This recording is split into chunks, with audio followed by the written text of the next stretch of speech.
Hello everyone, I'm Chris Platty with Imperial. You're watching The Wave.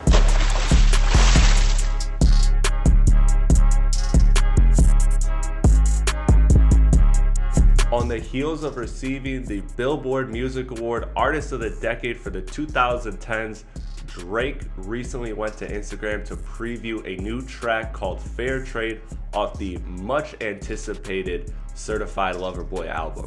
Now my question is, after watching this snippet, why is Drake leaking or previewing music? Is Drake struggling to finish the Certified Lover Boy album? Is he struggling to find it? Let's take a look. Historically, we look at Drake, Kendrick, and Cole, the three biggest artists of the generation. And they're very tight-lipped about their album releases. You don't hear much from Cole until it's time for an album. You don't hear much from Kendrick until it's time for an album. Historically, you don't hear much from Drake before it's time for an album. So why is Drake leaking and previewing music at such a high rate? 2018 was his last album, Scorpion. And since then, he has released the most amount of singles he has ever released before a project. He put out a Toronto Championship 2-pack EP with Money in the Grave and Oh Murda.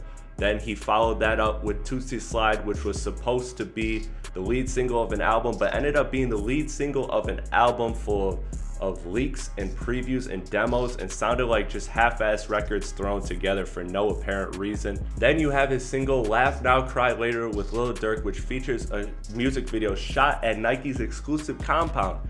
These are big budget moves that show a strong push towards what could be a lead single of an album. And then we get Scary Hours 3 a couple months later, after in October he promises us Certified Lover Boy in January of 2021. We don't get it due to ACL rehabilitation that Drake is going through. Drake, leave the hoop into J. Cole, please. Now all of these records have come with great statistical feats. Drake's Scary Hours 3-pack debuted 1, 2, and 3 on the Billboard chart, something no artist has ever done. Very impressive. However, if you look at it, these just aren't sticking like normal Drake records.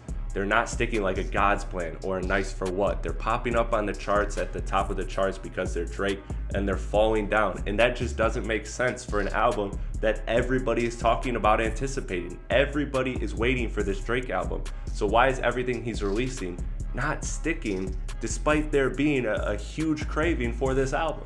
So I ask again, is Drake struggling to find this Certified Lover Boy album? He even had a recent interview where he stated that this album may take time to age like Views did and won't be looked at as fondly in the present as it will in the future. Is that a confidence thing? To answer all these questions, no. Drake is not struggling to find confidence because this is the longest that Drake has ever been without releasing an album. Usually he releases an album once every year to 18 months.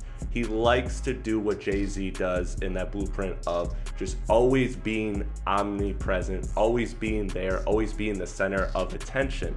And if he's not the center of attention with the album, he's got a feature that's on one of the songs of the year.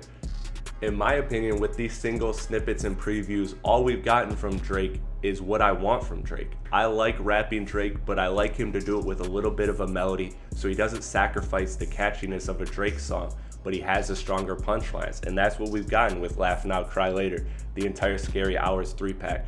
We've gotten records that have very quotable lines that you could put on Instagram while also having the catchiness and the fun that we want to have with a Drake record that we can play when we're in the car with our friends, when we're at a gathering, or when we just want to be somewhere that's a great and live experience. The only question left now is, what do you think of this Drake album?